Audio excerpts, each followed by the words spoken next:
कहानी का नाम एक रिश्ता अपना सा। कॉलेज से घर लौटते हुए सौम्या का दिमाग सिर्फ और सिर्फ भावना आंटी के बारे में सोच रहा था। घर पहुंचने पर उसने टीवी पर अपना पसंदीदा धारावाहिक देखने की कोशिश की, लेकिन मन भटकते हुए पहुंच गया उसी ओर। बात दोपहर की थी। सौम्या व उसकी कुछ सहेलियां अपनी प्राध्यापिका की प्रेरणा से कुछ उपहार लेकर शहर के दूर दराज कोने में बने वृद्धाश्रम गई थी। वहां एकाकी जीवन बिता रहे बुजुर्ग पुरुष व महिलाओं को देख उसे काफी हैरत हो रही थी। उन्होंने उन बुजुर्गों के साथ काफी समय बिताया, लेकिन उनके संग नाचते गाते अचानक सौम्या के पैर में मोच आ गई। आह, वह तेज दर्द से कराह उठी। तभी एक वृद्ध महिला ने सहारा देकर उसे उठाते हुए कहा, बेटी, मेरे कमरे में बाम रखा है, आओ मैं तुम्हें लगा दूं। अभी पैर ठीक हो जाएगा। ना जाने उनकी आवाज में क्या कशिश व अपनापन था कि सौम्या उनके साथ चल दी। पाम लगवाते हुए सौम्या ने ध्यान से वृद्धा का चेहरा देखा। चश्मे के पीछे से झांकती मोटी मोटी आंखों में अथाह स्नेह झलक रहा था। सौम्या ने बरबस पूछ लिया, आंटी जी, आप यहाँ कब से हैं? वृद्धा ने नजरें उठाए बिना प्यार से जवाब दिया, बेटी, यही घर तो अपना है जहाँ मुझे काफी पहले आ जाना चाहिए था। खैर, मेरी छोड़ो, अपनी सुनाओ, क्या नाम है तुम्हारा और किस क्लास में पढ़ती हो? मेरा नाम सौम्या है तथा मैं गर्ल्स कॉलेज में बीएससी फाइनल की छात्रा हूँ। आंटी जी, आपका क्या नाम है? भावना। जवाब देने के साथ ही उन्होंने सौम्या को सहारा देकर खड़ा कर दिया। ना जाने उनके हाथों में क्या जादू था कि सौम्या के पैर का दर्द छूमंतर हो गया और वे मुस्कुराती हुई उनके साथ बाहर आ गई, जहां उसकी सहेलियां बुजुर्गों के संग अपने अनुभव बांटते हुए उनकी भावनाएं जानने समझने में जुटी थी।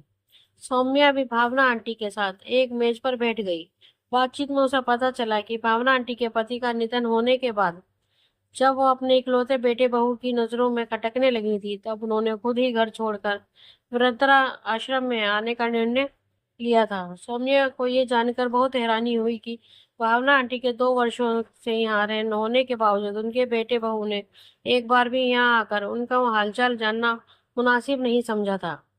सौम्या ने आंटी को अपने हाथ से बुने मोजे भेंट किए तो इस उपहार को पाकर वो खुशी से अभिभूत हो गई। बेटी, तुम दिल की इतनी जितनी अच्छी हो उतनी ही सुशील भी हो, वरना आजकल की लड़कियों को कढ़ाई बुनाई में रुचि कहाँ है। उनके संग बातचीत में गुम सौम्या को समय का ध्यान तब आया जब उसकी सहेलियां ममता ने उसे झकझोर कर कहा, मैडम जी, अब चले या अपनी आंटी के साथ ही रहना है? सौम्या ने भरे मन से भावना आंटी से विदा ली। उन्होंने उसका माथा चूमते हुए कहा, हो सके तो फिर आना बेटी, मैं जरूर आऊंगी आंटी। किसी अपने से बिछड़ने का एहसास लिए सौम्या वहां से चली आई थी। अचानक किसी बर्तन के गिरने की आवाज सुन सौम्या जैसे नींद से जागी। मम्मी रसोई में थी। एक पल के लिए उसने सोचा कि भावना आंटी के बारे में मम्मी को बता दे, पर मम्मी के स्वभाव की याद आते ही उसने अपना इरादा बदल दिया। मम्मी भावुकता की जगह व्यवहारिकता को अहमियत देती हैं, साथ ही किसी अजनबी से रिश्ते की उनके लिए कोई कीमत नहीं है। सौम्या चाहकर भी मम्मी को भावना आंटी के बारे में नहीं बता पाई, क्योंकि मम्मी ने खुद अपने सास ससुर के स्वभाव से तंग आकर पापा के साथ अपना ससुराल छोड़ दिया था। ऐसे में भला उन्हें भावना आंटी से हमदर्दी क्यों होती। अगले दिन सौम्या कॉलेज से अकेली ही वृद्धाश्रम चली गई। वापसी में भावना आंटी ने उसे जयपुरी चूड़ियों का लाजवाब सेट ये कहकर अपने पहना दिया कि मेरी बेटी होकर मुझे मना करती हो।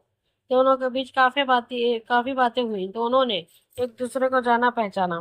सौम्या के मन में फिर से टीस उठी कि कितने निर्दयी और स्वार्थी हैं वे बेटे बहू, जिन्होंने इतनी नेक महिला को बुढ़ापे में घर से बाहर निकलने पर मजबूर कर दिया। इस मुलाकात ने दोनों के बीच एक अनजाना बंधन इस कदर मजबूत कर दिया कि सौम्या कॉलेज से छुट्टी होने पर अक्सर उनसे मिलने चली जाती। भावना आंटी ने भी उस पर ममता का सागर उंडेल दिया था। परीक्षा सर पर आ चुकी थी। सौम्या मन लगाकर पढ़ाई में जुटी थी कि बाथरूम में पैर फिसलने से मम्मी घायल हो गई। रीढ़ की हड्डी में फ्रैक्चर बताते हुए डॉक्टर ने उन्हें पूरी तरह आराम करने की सलाह दी।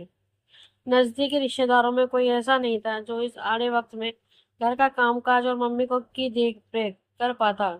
मम्मी की एक सहेली ने किसी नौकरानी को भेजा, लेकिन उसके नाज रखने इतने थे कि खुद मम्मी का सब जवाब दे गया और वह नाक वो सिकोड़कर चलती बनी। सौम्या के लिए मुश्किल घड़ी खड़ी हो गई। एक तरफ परीक्षा तो दूसरी तरफ घर का काम और मम्मी की देखभाल। इस चक्कर में वह कुछ दिन तक भावना आंटी से भी नहीं मिल पाई थी। सौम्या के वृद्धाश्रम न आने पर भावना आंटी को उसकी चिंता सताने लगी। जब उनसे नहीं रहा गया तो उन्होंने सौम्या को फोन किया। सौम्या ने भावना आंटी को घर की सारी स्थिति के बारे में बता दिया। सौम्या के घर की हालत जानकर भावना आंटी भी परेशान हो गई। आज सौम्या का पहला पेपर था। पेपर देकर घर लौट रही सौम्या का मन मम्मी की तरफ ही लगा हुआ था। बदहवास सी जब वह घर में घुसी तो भौचक्की रह गई। मम्मी और भावना आंटी किसी बात पर डाके लगा रहे थे। अरे भावना आंटी, आप यहाँ कैसे? मेरी सौम्या बेटी कैसी तकलीफ में हो तो मैं उससे दूर थोड़े ही रहूंगी। मम्मी, ये भावना आंटी है, माफ करना मैं आपको इस बारे में नहीं बता पाई। इसकी मुझे बहुत नाराजगी है। मम्मी के चेहरे के भाव बदल गए।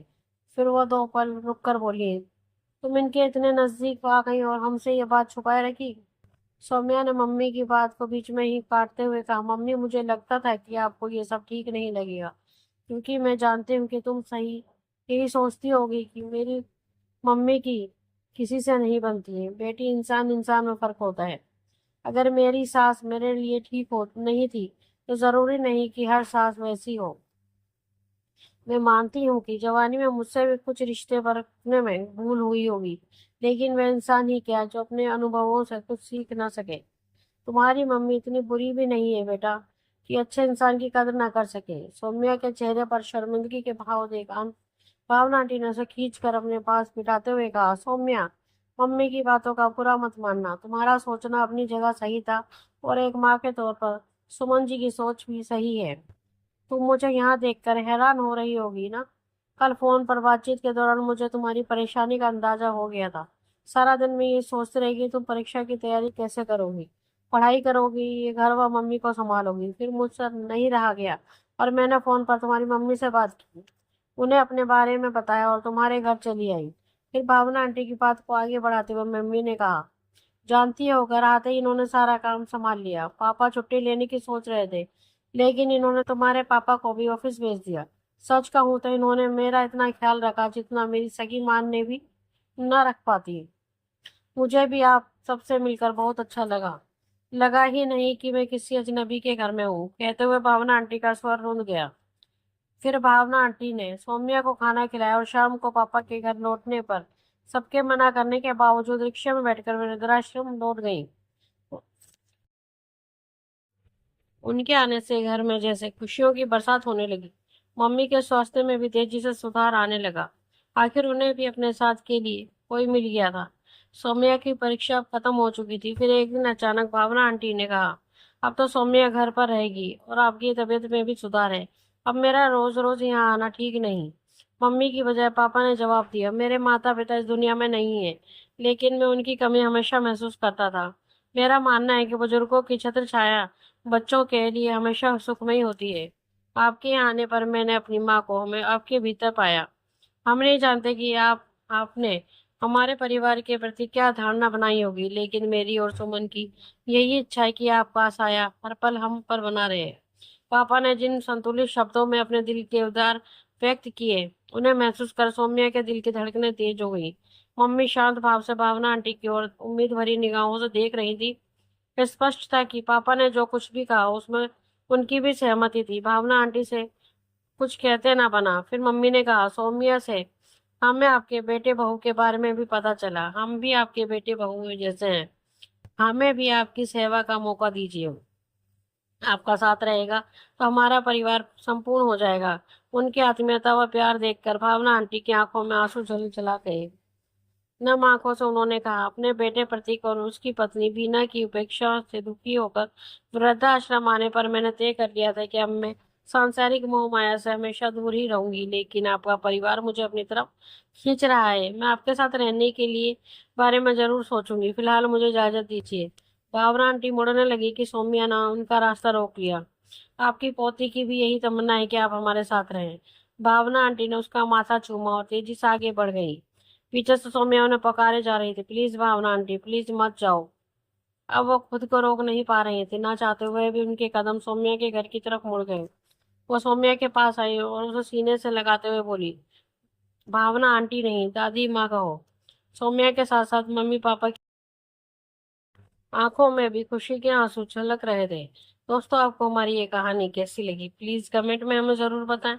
कहानी आपको अच्छी लगे तो अपने दोस्तों के साथ शेयर करें। और हमारे चैनल को लाइक एंड सब्सक्राइब करना ना भूलें। धन्यवाद।